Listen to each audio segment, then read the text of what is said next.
السلام علیکم ویورز، آج کا ہمارا موضوع ہے اللہ نے حور کو کیسے پیدا کیا۔ سائنس کی ترقی اور بڑھتے ہوئے وسائل نے ہمارے معاشرے پر بہت گہرے اثرات مرتب کیے ہیں۔ جہاں سائنسی آلات نے سہولیات پیدا کی ہیں، وہیں مرد و خواتین کے لیے گمراہی کا سامان بھی پیدا ہوا ہے۔ لیکن پھر بھی مفکرین اور محدثین کا یہ نظریہ ہے کہ اگر کوئی بندہ جنت کی نعمتوں اور حوروں کے بارے میں اچھی معلومات حاصل کر لے تو انسان ضرور گناہوں سے دور ہو کر جنت حاصل کرنے کی کوشش کرے گا۔ اگر انسان کو جنت کی حوروں کے بارے میں علم ہو جائے تو وہ کبھی بھی دنیا کے مزوں میں اپنی زندگی برباد نہیں کریں گے۔ علامہ ابن قیم حور کے حسن جمال کا تذکرہ اس طرح کرتے ہیں کہ جنت میں مردوں کے لیے حوریں جو ان کی بیویاں ہوں گی وہ جنتی کی ہم عمر ہوں گی۔ اس کے رخسار گلاب اور سیب کی طرح پیارے ہوں گے، ان کے دانت چمکتے ہوئے موتیوں کی طرح دکھائی دیں گے، ان کی کمریں باریک ہوں گی، ان کے چہرے ایسے خوبصورت نظر آئیں گے سورج ان کے چہرے کے گرد گھومتا ہوا نظر آئے گا۔ جب جنت کی حوریں مسکرائیں گی تو ان کے دانتوں میں چمک دکھائی دے گی۔ جنتی مرد جب اپنی بیوی حور کو دیکھے گا تو اس کو حور کے چہرے میں اپنا چہرہ نظر آئے گا جیسے وہ آئینہ دیکھ رہا ہے۔ اس طرح جنت کی حور کا چہرہ صاف اور شفاف ہوگا۔ اگر جنت کی حور زمین کی طرف آ جائے تو زمین اور آسمان خوشبو سے بھر جائیں گے۔ زمین اور آسمان کی ہر چیز اللہ تعالیٰ کے ذکر میں مشغول ہو جائے گی۔ دنیا اور آسمان میں ساری چیز حور کے نور سے چمک اٹھے گی۔ زمین پر جو بھی چیز ہوگی وہ خدا پر ایمان لے آئے گی۔ اس نے جو سر پر دوپٹہ لیا ہوگا وہ دنیا کی ہر چیز سے بہتر ہوگا۔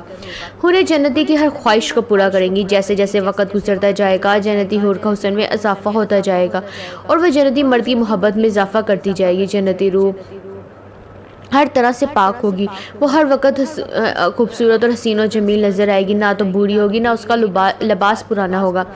مرد کو جنت میں جو بیوی حور ملے گی وہ اپنے مرد کے علاوہ کسی کی طرف نظر اٹھا کر نہیں دیکھے گی، اس کا دھیان ہر وقت اپنے خاوند کی طرف ہوگا، وہ اپنے خاوند کے سوا کسی کی طرف آنکھ اٹھا کر نہیں دیکھے گی۔ وہ آدمی بھی اپنی حور کے علاوہ کسی کو نہیں دیکھے گا کیونکہ حور اپنے مرد کو کوئی ایسا موقع ہی نہیں دے گی، وہ ہر وقت اپنے مرد کو پیار میں لے گی۔ حور اپنے خاوند کو ہر طرح کی سہولیات میسر کرے گی۔ قرآن پاک میں اللہ کا ارشاد ہے، اے محمد صلی اللہ علیہ وآلہ وسلم، آپ خوشخبری دیں ان لوگوں کو جو ایمان لائے اور انہوں نے اچھے اعمال کیے، بے شک ان کے ایسے باغات ہیں جس کے نیچے نہریں چلتی ہوں گی۔ جب ان کو پھل کھانے کے لیے دیے جائیں گے تو وہ کہیں گے یہ تو وہی ہیں جو ہم کو اس سے پہلے دیے گئے تھے۔ وہ پہلے پھل سے ملتے جلتے ہوں گے اور ان کے لیے جنت میں پاکیزہ بیوی ہوگی، وہ اس میں ہمیشہ رہیں گے۔ حور کی تخلیق کے بارے میں حضرت انس رضی اللہ تعالیٰ عنہ سے مروی ہے کہ حضرت پاک صلی اللہ علیہ وآلہ وسلم نے فرمایا حور عین کو زعفران سے پیدا کیا گیا ہے۔ طبرانی۔ حضرت ابو سلمہ رحمۃ اللہ فرماتے ہیں کہ جنت میں ایسی بیویاں ہوں گی جن کو حضرت آدم علیہ السلام، حضرت اماں حوا نے نہیں جنا ہوگا بلکہ اللہ تعالیٰ نے حور عین کو زعفران سے پیدا کیا ہوگا۔ حضرت زید بن سلمہ فرماتے ہیں کہ اللہ تعالیٰ نے حور عین کو مٹی سے پیدا نہیں کیا بلکہ حور عین کو کستوری، کافور اور زعفران سے پیدا کیا ہے۔ ایک دفعہ ایک صحابی نے نبی پاک صلی اللہ علیہ وآلہ وسلم سے پوچھا کہ جنتی حوروں کو اللہ نے کیسا پیدا کیا ہے؟ رسول اللہ صلی اللہ علیہ وسلم نے ارشاد فرمایا کہ حوروں کو 3 چیزوں سے پیدا کیا گیا ہے۔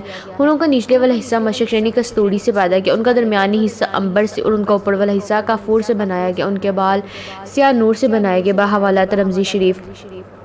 حضرت محمد صلی اللہ علیہ وآلہ وسلم نے ارشاد فرمایا ہے کہ میں نے جبرائیل علیہ السلام سے دریافت کیا کہ اللہ تعالیٰ نے حور عین کو کس طرح پیدا فرمایا۔ حضرت جبرائیل علیہ السلام نے فرمایا کہ اللہ تعالیٰ نے ان کو عنبر اور زعفران سے پیدا فرمایا، پھر ان کے اوپر خیمے نصب کر دی، اللہ تعالیٰ نے پھر ان کا باقی بدن تعمیر کیا۔